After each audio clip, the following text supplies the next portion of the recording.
So, tuloy natin class. Again, Engineer Kuing here. So, today we'll discuss part 4 of Module 4. Yan. Okay? Ito lang pala dapat kaliit. Tuloy na natin. Dire-diretso na natin class kasi ito ka pa. Anyway, okay. So, again class, we continue dito sa water for concrete. Okay? So supposedly class yun nga, di ba? Water is the chemical means by which cement is converted from powder into a hardened material with strength and durability. Okay? So supposedly class, meron din tayong minimum requirement for the water. Okay? So dapat class, first step, it should be free of organic contamination. Okay? So water which is in contact with organic matter such as vegetation can be contaminated by organic acid. This can reduce the rate of hydration by increasing the pH value of the wet concrete. Water which appears green due to the presence of algae can lead to air entrainment with reduces. Okay?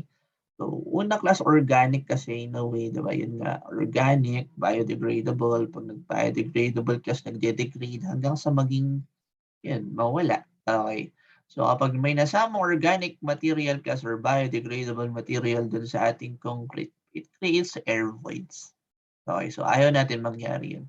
Tapos yun class, yun pa, isa is,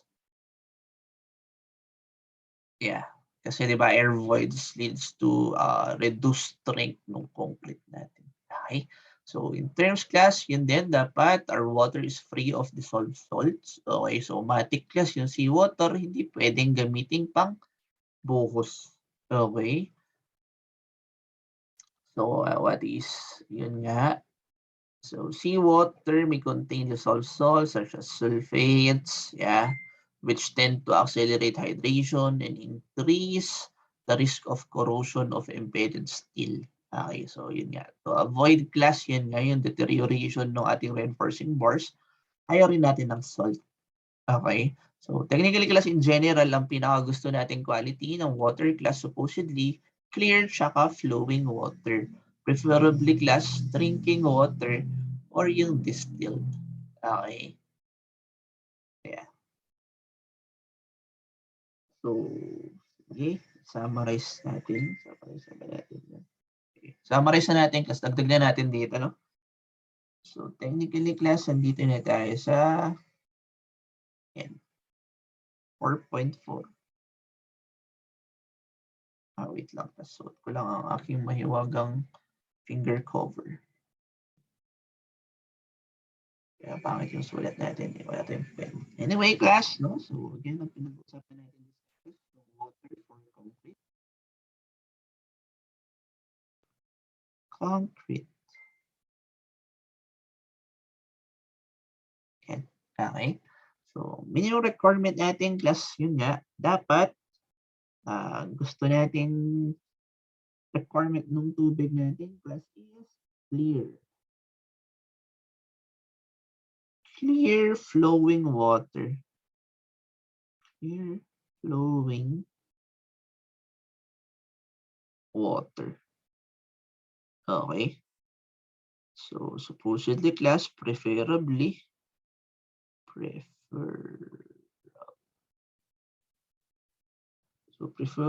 class distilled or drinking water.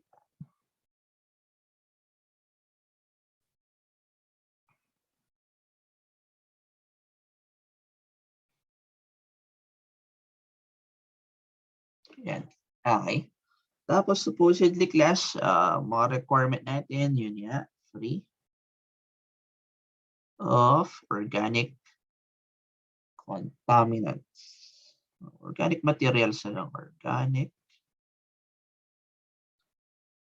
materials. Okay. Tapos same class, free siya of dissolved salts.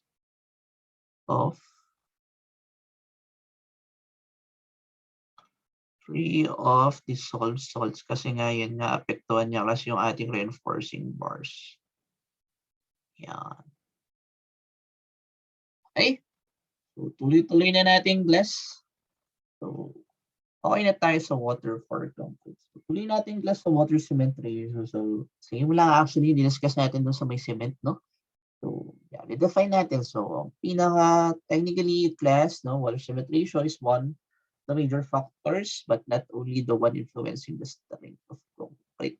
So, isa siya class sa mga yun, factors affecting the strength of concrete. So, it is responsible mainly class for the porosity of the hardened cement. Okay? So, meron tayong chart dito class. It shows the relationship between strength plus water cement ratio.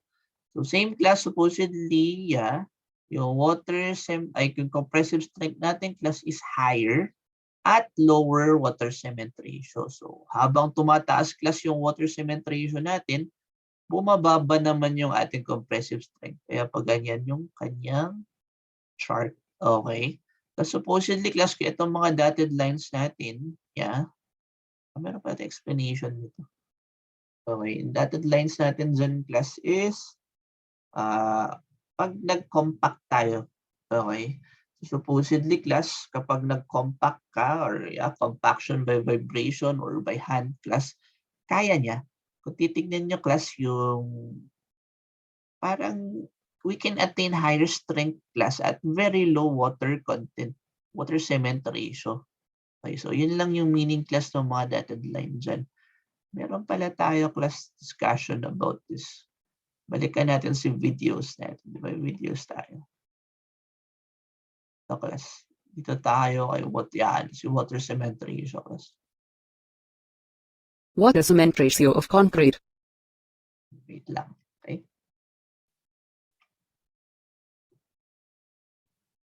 Kasi natin.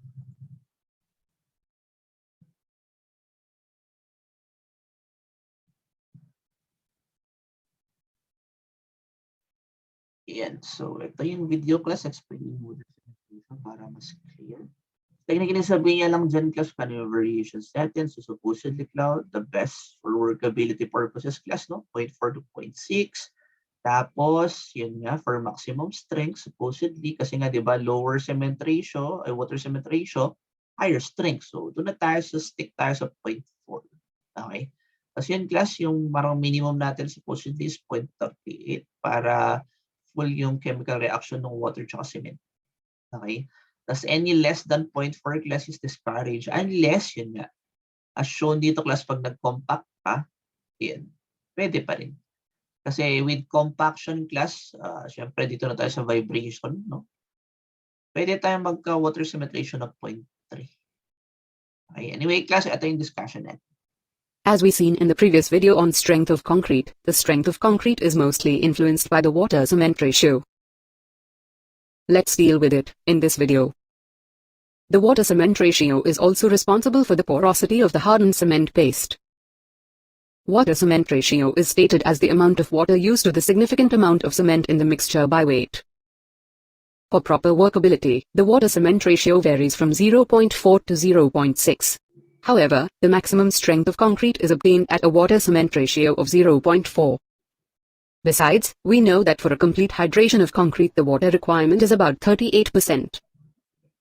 If the water cement ratio is decreased less than 0.4, there may be improper consistency and workability. The typical graph for water cement ratio against the strength of concrete is shown.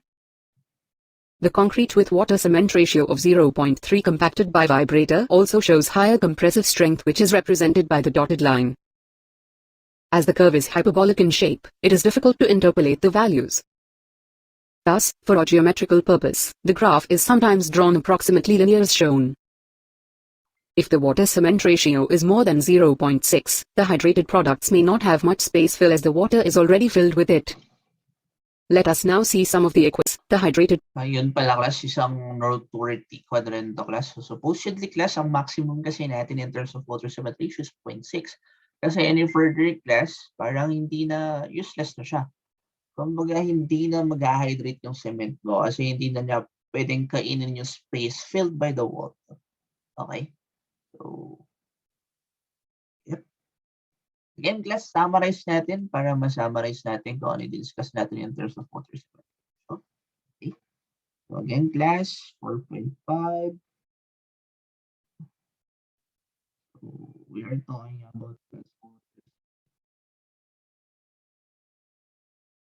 ratio. Yeah, your cement ratio. Okay. So supposedly, ito yung guidelines natin, no? Meron tayong, ano ba, 5? Yeah. Tayo 5. List na lang natin, guys. Para mabilis na, okay? So for proper workability,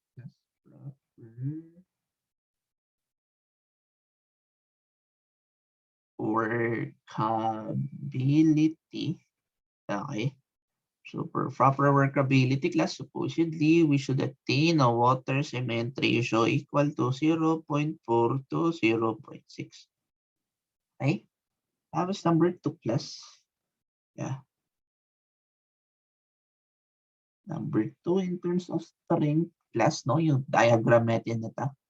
So for us class to get higher strength of concrete,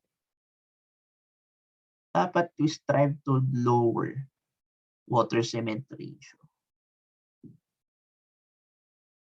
Okay? Kumbaga class, habang tumataas kasi yung water cement ratio natin, class, mababa yung strength ng concrete. Okay? Number 3 class, concrete compaction. So with concrete compaction class, concrete compaction. So with concrete compaction class, kaya natin mag-attain class ng higher strength. Okay? At lower water cement ratio. Okay? So ito yung parang mga realizations natin from earlier discussion. Okay? So, number 4 class. Okay? So, gawin natin. So, water cement ratio greater than plus 0.6 is useless na. Okay? Because porosity. So, ang effect nito class, no? Tataas yung pores mo. Porosity. Which entail give us lower strength of concrete. Okay? Because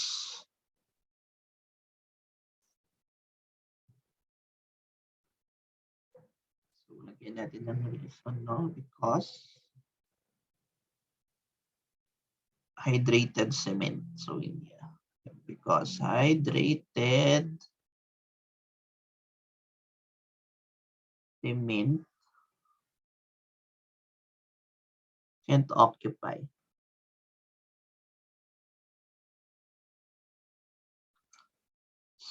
areas filled with water.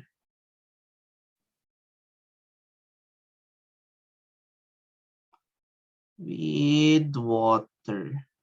Okay? So again, class, yun lang yun. Having a water saturation more than 0.6 is less. Yeah, because it will lessen the strength of concrete. Okay, so we stay class at the range of 0.4 to 0.6. Okay? Tapos, again, class, in terms of water cement ratio, ayun, we assume class, hindi. So, yeah. Yung basis natin dyan, class aggregates are assumed to be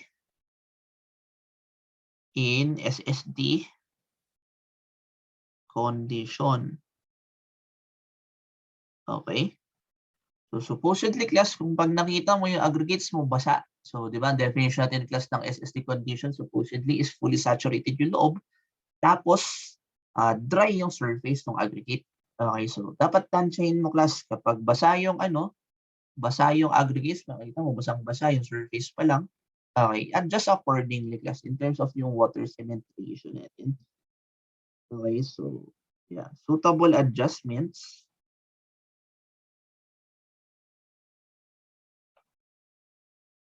Adjustments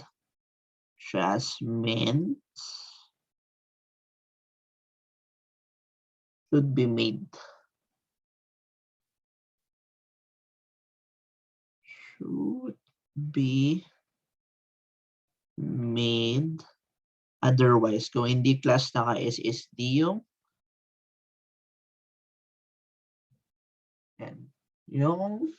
condition ng aggregates mo. Okay? So, tuloy-tuloy lang tayo, class, para matapos. Okay?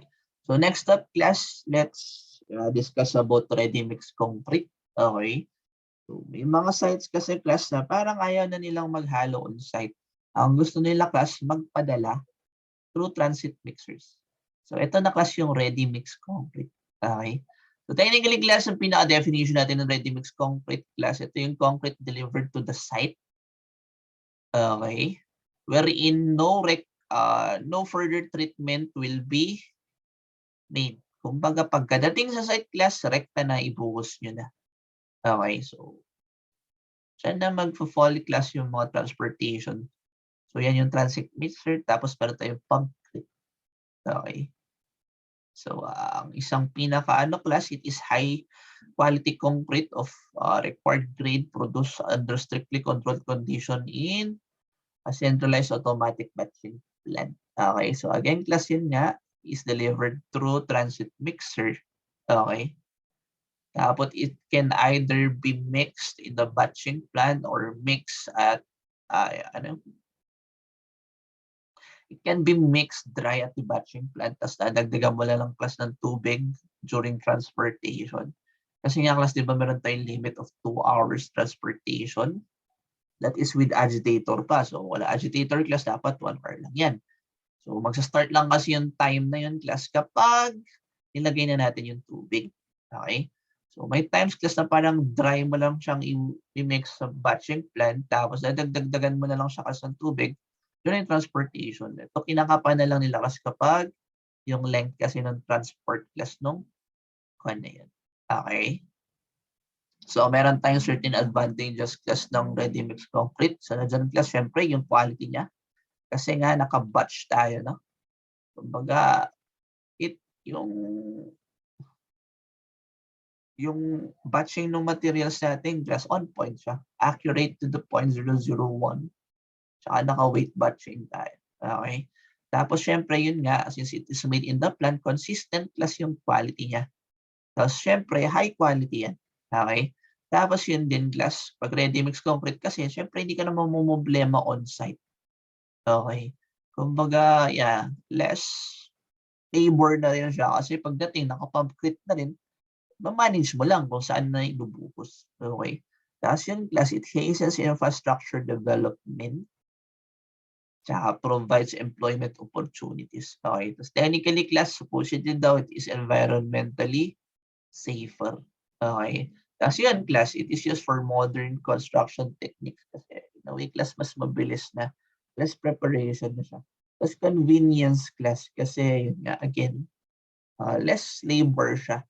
Wala nang hassle, class. Pag dumating, buhos mo na agad. Okay? Tapos yun, different types of concretes can be made.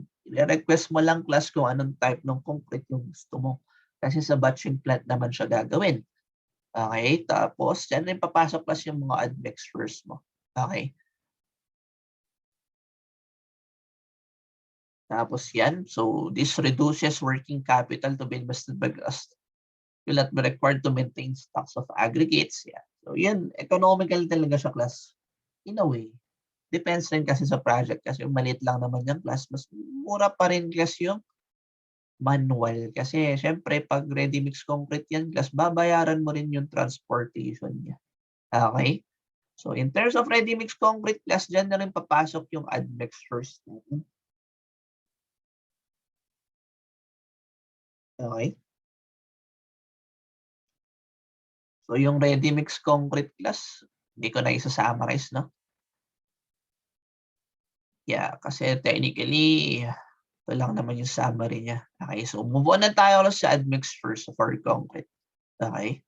So admixtures for concrete, class, technically ang pinaka-technical definition natin, class, or materials. Ito yung materials, class, besides, of course, aggregate, yung cement, saka yung water. Ito yung fourth basic material class sa ating concrete. So, technical definition class, formal definition, admixtures are the materials other than the three basic ingredients. Namely class, yun na yung cement, yung aggregate, saka yung water. So, it is added class to concrete before or during mixing to improve certain of its properties. Okay, so ano yung mga properties na yun class? So, andyan yung rate of hydration, setting time, workability, dispersion, tsaka yung air. Okay? So, technically class, yung mga admixtures, hindi lang naman isang property niya. In-improve niya. It may improve class one or more depending on the admixture class. Okay? So, in terms of function naman class, admixtures are to accelerate initial or yun nga, depending class kung anong admixture yung gagamitin mo. Okay? So, meron tayong types of admixtures class. Yan, meron tayong accelerators, retarders, waterproofers, workability agents, coloring agents, bunting admixture. Okay? Tapos, yung pozzolanas. Tapos, plasticizers. Okay? So, a more detailed explanation class, meron tayong video. Panoorin na lang natin. Okay?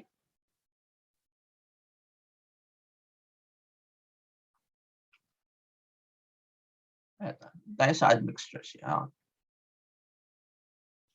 So, ito class. Admixtures and its function. Admix. Wait lang. Kasi natin.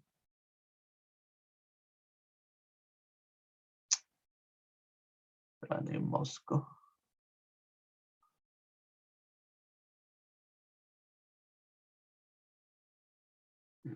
Okay, so again, class, is a discussion about admixtures. Admixture is defined as a material other than concrete ingredients like cement, water and aggregates, which is mixed with the concrete, to improve certain of its properties in fresh or hardened state. The properties of concrete which are commonly modified are rate of hydration or setting time, workability, dispersion and air entrainment. The common function of admixtures: to accelerate the initial set of concrete, that is, to speed up the rate of development of strength at early ages. Retard the initial set. Increase the strength of concrete. Improve workability. Reduce heat of evolution. Increase the durability of concrete. Resistance to freezing and thawing. Control expansion caused by aggregate alkali reaction. Decrease capillary flow of water and to make it impermeable. Strengthen the bond between old and new concrete surfaces and So, kung titignan nyo class no, yung functions ng admixture, depende pa rin talaga kung anong admixture yung ginamit. Okay, pero yan, linis na rin niya class. Sabihin niya lahat yan. Okay? Tapos after yun sabihin yung functions class, yun, define niya or enumerate niya yung mga specific admixtures. between steel reinforcement and concrete. Increase the penetration and pumpability of concrete. Reduce segregation in grouts. Inhibit corrosion of concrete, increase resistance to chemical attack. Produce colored and cellular concrete. Produce concrete of fungicidal, germicidal and insecticidal properties. Produce non-skid concrete surfaces. For different function, different types of admixtures are used. We will discuss each in future videos. Thank you for watching. Stay tuned. The best is yet to come. Kindly do like, share, comment your views and finally don't forget to subscribe our channel. Accelerators for concrete. Accelerating admixtures are generally added to concrete to increase the rate of early strength development in the concrete.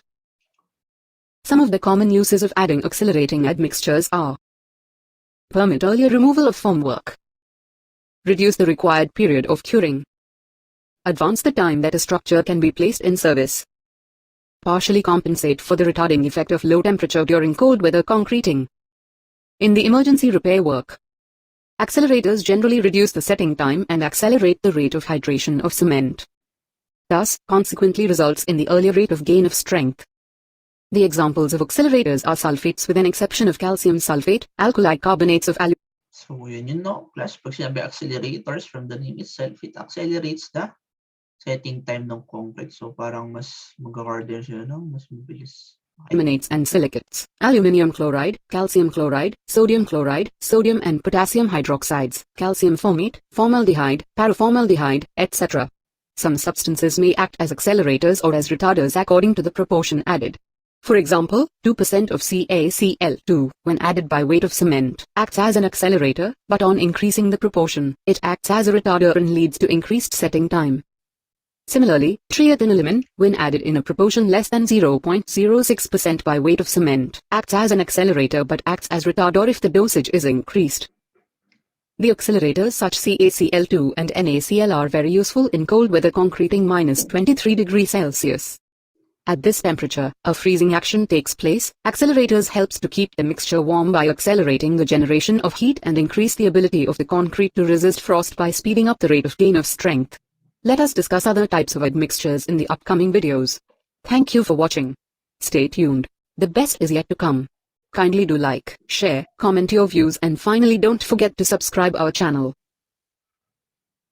Retarders for concrete. A retarder is an admixture that slows down the chemical process of So, yun rin class, no? So, for retarders, yun, nakabalik talaga siya accelerator class. Slows down yung setting time of concrete. So, ito class, ginagamit to yun, sa ready-mix concrete natin class pag long ride siya. Okay. So, technically class, yun. Prolong niya yung supposedly na 2 hours travel time with agitator natin. Okay? hydration so that concrete remains plastic and workable for a longer time than concrete without the retarder. In simple words, retarders normally increase the setting time and delay the setting of cement. Retarder also increases the compressive strength under freezing and thawing. The few examples of retarders are calcium sulfate, sugar, starch, cellulose, ammonium, ferrous and ferric chlorides, sodium hexamphosphate, lignosulfonic acid and their salts, carbohydrates, hydrocarboxylic acids and their salts. Perhaps the most frequently used retarder is calcium sulfate. Common sugar is also one of the most effective retarding agents used as an admixture for delaying the setting time of concrete without any damaging effect on the ultimate strength. An addition of 0.2% retarders by mass of cement retards the hydration of cement to such an extent that the final setting time up to 72 hours. It has also been found that an addition of 0.1% retarders by the mass of cement raises the strength of cement at 3 days and increases the 28 days strength by 30%. Retarders are mainly used in situations where grouting is to be done for the voids behind the concrete arch, tunnel lining, etc. These also ensure a better bond between successive lifts in concrete constructions. Retarders are also used in composite construction where the steel-rolled sections have to carry a load of concrete before the latter is capable of acting as a compression member. Also, with retarders, the concrete can be mixed by using hot water or injecting steam, and it is also found that 28 days strength of concrete is not affected, as is the case with normal accelerated curing. Let us discuss other types of admixtures in the upcoming videos. Thank you for watching. Stay tuned. The best is yet to come. Kindly do like, share, comment your views and finally don't forget to subscribe our channel. Damp proofing and waterproofing admixture for concrete. So, andito na tayo class sa waterproof first. Okay, so technically class, it makes the concrete water resistant. Okay, so panoorin natin class. It is important that any concrete structure or element must be impervious to water under pressure and also should have sufficient resistance to absorption of water. To achieve these, certain additives are added to the concrete to make the structure as water resistant. This is generally done by either of the two types, that is water repellent type or poor filling type. In water repellent type, materials like soda, potash soaps, calcium soaps, vegetable oils, fats, waxes and coal tar residues are used as a water or damp proofing agent. These materials act as a water repellent, which makes the concrete impervious. In poor filling type, materials like silicate of soda, aluminium and zinc sulfates and aluminium and calcium chloride are used as a water or damp proofing agents. These materials are chemically active poor fillers. The chemically inactive poor filling materials are earth fullers, chalk and talc, etc., also used as a water or damp proofing agents. As poor filling materials are fine powder, it fills the fine pore present in the concrete, making it dense and impervious. In addition to this, they also act to accelerate the setting time of concrete. We will see more on admixtures in future videos. Thank you for watching. Stay tuned. The best is yet to come. Kindly do like, share, comment your views, and finally don't forget to subscribe our channel. Workability agents for concrete. So next class yung workability agents, So from the name itself, class yun yan. It improves class or increases the workability of concrete. Okay? Tuloy natin class. Workability is one of the most important properties of fresh concrete. We have already discussed more on the workability of concrete in different videos. Links are available in description. Some of the common admixtures used for improving the workability of concrete are a finely divided material, such as bentonite clay, diatomaceous earth, fly ash, finely divided silica, hydrated lime and talc.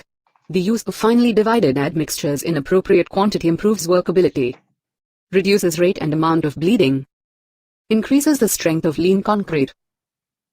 However, these materials do not increase water requirements and drying shrinkage.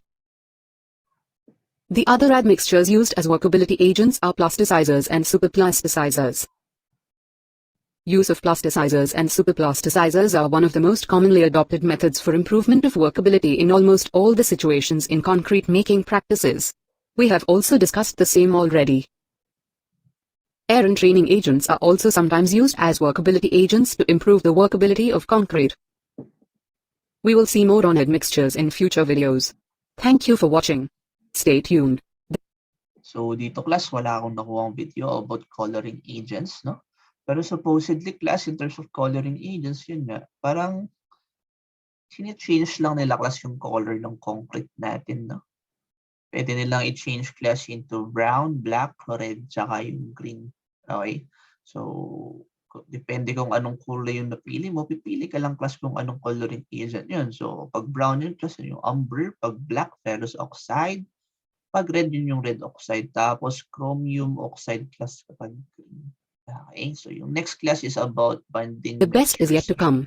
Kindly do like, share, comment your views, and finally don't forget to subscribe our channel. Bonding admixture for Again, class, ito na yung discussion about bonding. Okay, so technically, class, ang pinaka-isang bonding admixtures is to join yung old concrete dun sa new concrete. Minsan kasi, class, hindi na sila masyadong nag-join. Parang yung joining joint nila, hindi na masyadong nag-bond. So, kailangan natin gumamit, class, ng bonding admixture. Okay? Pakinggan natin, class. Concrete. Bonding admixtures are generally used in concrete where there is the requirement to join the old and the new concrete surfaces or between the successive concrete lifts.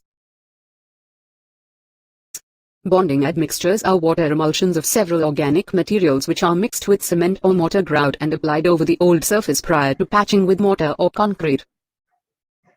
The main function of this admixture is to increase the bond strength between old and new concrete surface. The commonly used bonding admixtures are made from natural rubber, synthetic rubber, or from any organic polymers.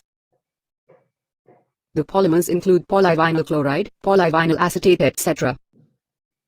Bonding admixtures fall into two general categories, namely, re-emulsifiable types and non-re-emulsifiable types. The non-re-emulsifiable types are better suited for external applications since it is resistant to water. The emulsions are generally added to the mixture in proportions of 5 to 20% by weight of cement. Bonding admixtures usually cause entrainment of air and a sticky consistency in a mixture. These admixtures are effective only on clean and sound surfaces. We will see more on admixtures in future videos. Thank you for watching. Stay tuned. Okay, so ang next nating class na admixture is yung plasticizers. Best is yet to come. Kindly do like, share, comment your views, and finally don't forget. So again, yun nga, sabi kanina kasi pag plasticizer, again, it improves yung workability, no? Concrete natin. Okay, so more detailed explanation to follow. To subscribe our channel. Plasticizers for concrete. The requirement of right workability is the essence of good concrete. Generally, adding extra water will fluidize the concrete mix. However, the addition of extra water increases the workability of concrete. but results in concrete cancer, segregation, etc. To overcome this, plasticizers are used nowadays. Plasticizers, also called water reducers, impart plasticizing effect in wet concrete. The use of plasticizers as admixtures increases the workability of concrete without using an excess of water. The plasticized concrete improves the desirable qualities demanded of plastic concrete. The organic substances or combinations of organic and inorganic substances, which allow a reduction in water content for the given workability, or give a higher workability at the same water content, are termed as plasticizing admixtures. The basic constituents of plasticizers are anionic surfactants such as lignosulfonates and their modifications and derivatives, salts of sulfonates hydrocarbons. Non-ionic surfactants, such as polyglycol esters, the acid hydroxylated carboxylic acids and their modifications and derivatives. Other products, such as carbohydrates etc. Plasticizers are used in the amount of 0.1 to 0.4 by weight of cement. At these doses, at constant workability, the reduction in mix-in water is expected to be of the order of 5 to 15. This naturally increases the strength. A good plasticizer fluidizes the mortar or concrete in a different manner than that of the air entraining agents. Some plasticizers, while improving the workability, entrain air also. One of the common chemicals generally used, as mentioned above, is lignosulfonic acid in the form of either its calcium or sodium salt. This material is a natural product derived from wood processing industries. Plasticizers are generally adopted in a recommended dose. However, higher dosages than prescribed may cause excessive retardation. It is advised that users should follow the instructions of well-established standard manufacturers of plasticizers regarding dosage. Let us discuss other types of admixtures in the upcoming videos. Thank you for watching. Stay tuned. The best is yet to come. Kindly do like, share, comment your views, and finally don't forget to subscribe our channel. Okay. So, yung last admixture natin class is yung pozzolana. Yeah. So, technically class, pinaka-use ng pozzolanas class is improves yung durability ng concrete and against attacks such as yung sulfate and etc. Okay, so last class. Postslantic or mineral admixtures for concrete. Postslanas are siliceous or siliceous and aluminous materials which are themselves inactive in nature but react with lime in the presence of water to form the compounds having cementitious properties. This reaction is shown as postslana plus calcium hydroxide plus water gives CSH gel. This reaction is called postslanic reaction.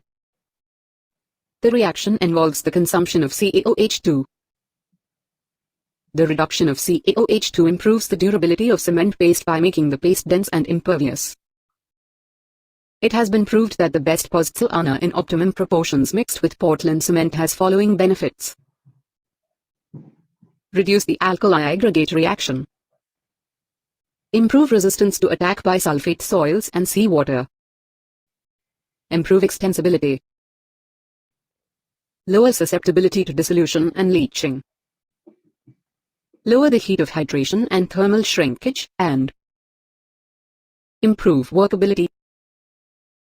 Postslantic materials are divided into two groups, natural pozzolana and artificial pozzolana. Natural pozzolanas includes clay unshales, opaline cherts, diatomaceous earth, volcanic tuffs and pumicets. Artificial pozzolanas includes fly ash, blast furnace slag, silica fume, rice husk ash, metacoulin, and CK. We will see more on admixtures in future videos. Okay, so that ends class yung detailed explanation natin sa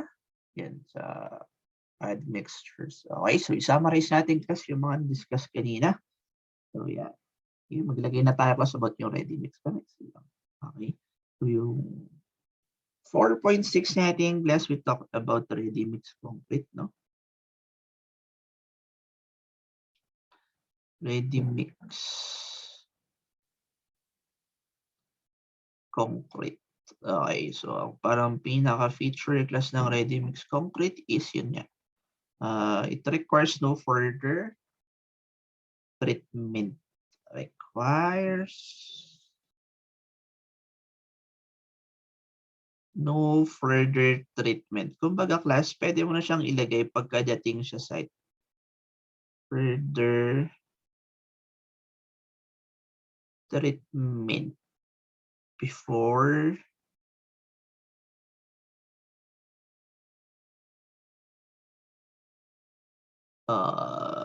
being placed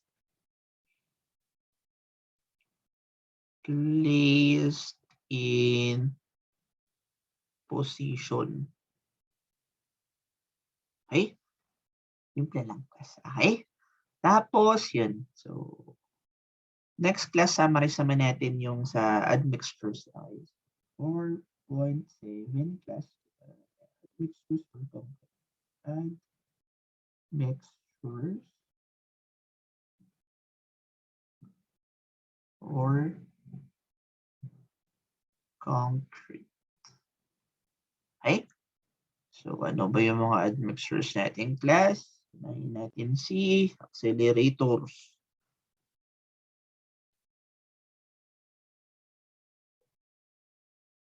Sige, define muna natin class, no? So, technically class, ang pinaka-definition ng admixture class is ito yung fourth ingredient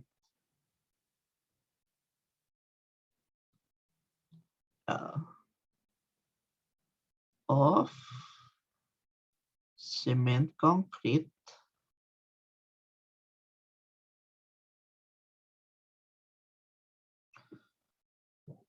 added before or during, no? Added before. So, technically class, walang admixture na nilalagay after mag-harden. Before or during mixing.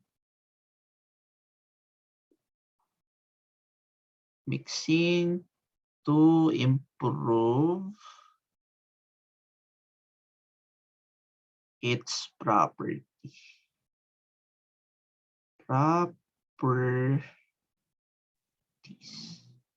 Okay? So, ano yung types natin class? Again, meron tayo ng accelerators. Okay. Gawin na lang natin class, blue. Okay, so blue tayo class.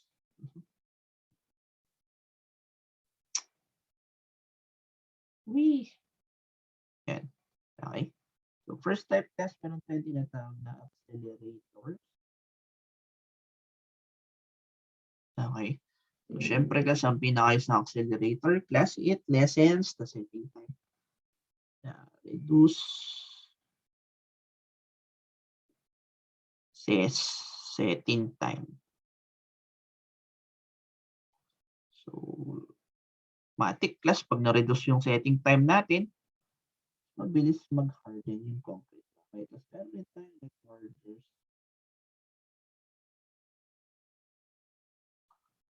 Retarders. Retarders. Okay.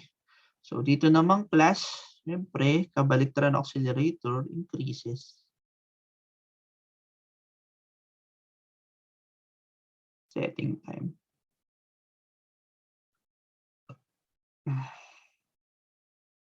Okay. So, number 3 class on the list of admixtures, meron tayo ng waterproofers. Waterproofers.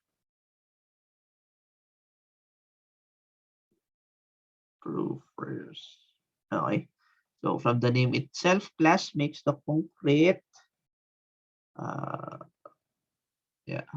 makes concrete water resistant or impervious siya class. Yan. Okay. Fourth and the last class, meron tayong tinatawag na workability. Workability agents. Okay. So, from the name itself, class yun nga. So, it increases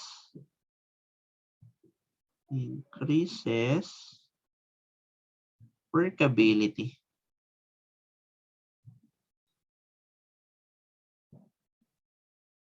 Okay. So if on the last class, meron tayong tinatawag na coloring agents. Coloring agents. Okay, so ano naman class ang ginagawa ng coloring agents? So changes the color, concrete.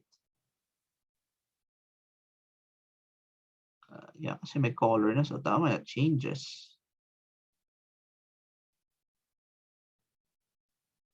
Changes color of concrete. Okay. Tapos class 6 on the list, meron pa yung tinatawag class na bonding admixtures. Bonding admixtures. Okay. So anong use? So from the name itself, or let's class yun. Bonds, old,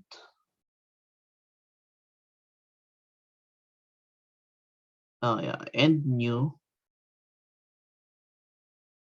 concrete together.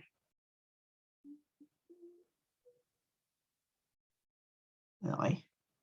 Tapos number 7, plasticizers.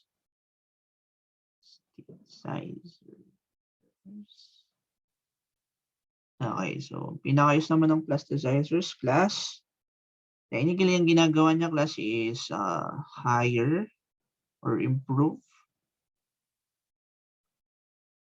workability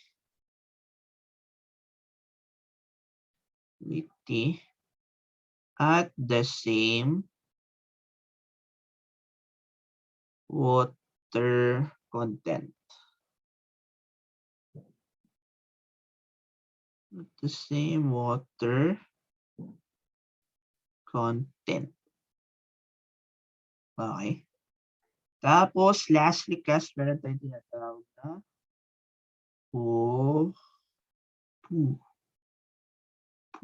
double Z. Zolanes. Okay. So, anong ginagawa naman ng pozzolanes class? Yun, improves yung resistance. Resistance of concrete.